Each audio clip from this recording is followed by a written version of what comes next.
আজকে মেসের খালা একে তো নিয়ম ভঙ্গ করছিল, আর তার উপরে আজকে রাতে রান্না করছিল পোলট্রির মাংস।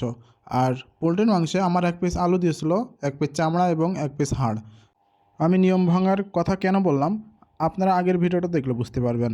আজকে বাজার হওয়া সত্ত্বেও খালা দুপুরবেলা ডাউল রান্না করে দিয়েছিল, আর রাতে দিয়েছিল পোলট্রির মাংস।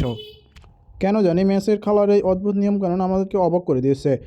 যাকগে, কথা বলতে বলতে আমি অনেকখানি ভাত মাখিয়ে নিয়েছিলাম এই মুরগির মাংস দিয়ে। মুরগির মাংসটা খালা অনেক ভালোই রান্না করেছিল, ঝাল ঝাল করে, এই জন্য খেতে অনেক ভালোই লাগতেছিল।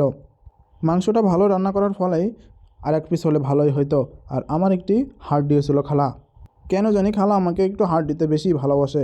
যেদিনই মাংস রান্না হয় সেদিন আমাকে হাড় দিতেই হবে তাকে। মেসের খালা মাঝে সাঝে এমন শুনতে রান্না করে যে ভোলাই যায় না তাকে, কিন্তু মাঝে সাঝে এমন জঘন্য রান্না করে, এমন ব্যবহার করে যে আমরা সেটা খেতেই পারি না। আশা করব খালা এবার থেকে আরও ভালো করে রান্না করবে। যাই হোক, আজকে খালার হাতের মুরগির মাংসের ঝাল ঝাল রান্না রেটিং দিব 6/10। মুরগির মাংস খাওয়ার পরে দেখি খালা আবার পাতলা করে ডাউল রান্না করে দিয়েছিল। আমি আবার কিছুটা ঢেলে নিলাম। ডাউলের ভিতরে ঝাল সব আমাকে দিয়ে দিয়েছিল খালা। যাই হোক, আমি এই ভাত দিয়ে ডাউল দিয়ে একসাথে মেখে এক লোকমা ট্রাই করে দেখলাম যে খেতে ভালোই হয়েছে।